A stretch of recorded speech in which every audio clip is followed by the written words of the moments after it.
Protein digestion and absorption. Digestion of protein begins in the mouth with the mechanical action of chewing.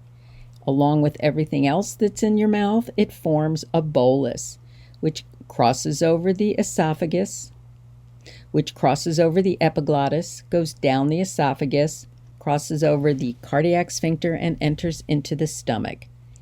It's in the stomach that the chemical digestion of protein begins. Hydrochloric acid, with its low pH, begins to break apart the peptide bonds of the amino acids that are held together in the protein strands.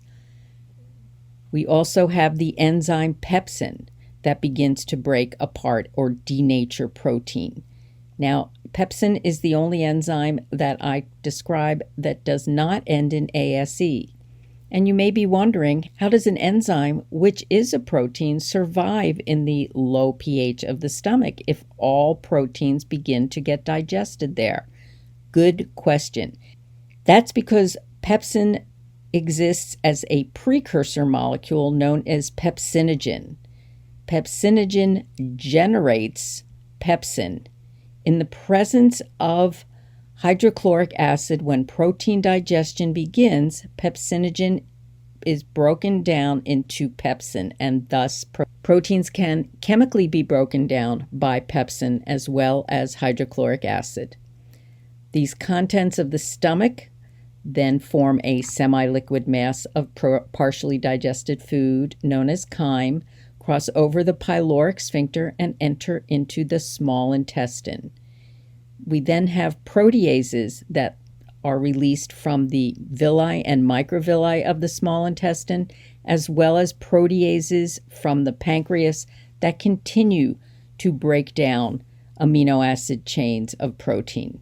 When swallowed food arrives in the stomach, hydrochloric acid begins to denature the protein strands, and an enzyme, pepsin, breaks down amino acid strands as well into polypeptides, long chains of amino acids, tripeptides, 3 amino acids linked together, dipeptides, 2 amino acids linked together, and a few amino acids. After these move into the small intestine, the proteases from the pancreas and the intestine then split these chains further into smaller and smaller linked 2, 3, and individual amino acids.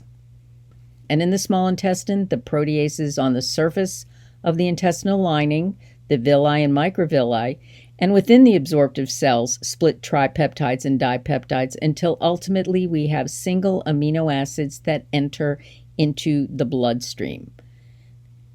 And in the bloodstream, or the capillaries, the tiniest diameter blood vessels in the body, these amino acids are transported to the body cells.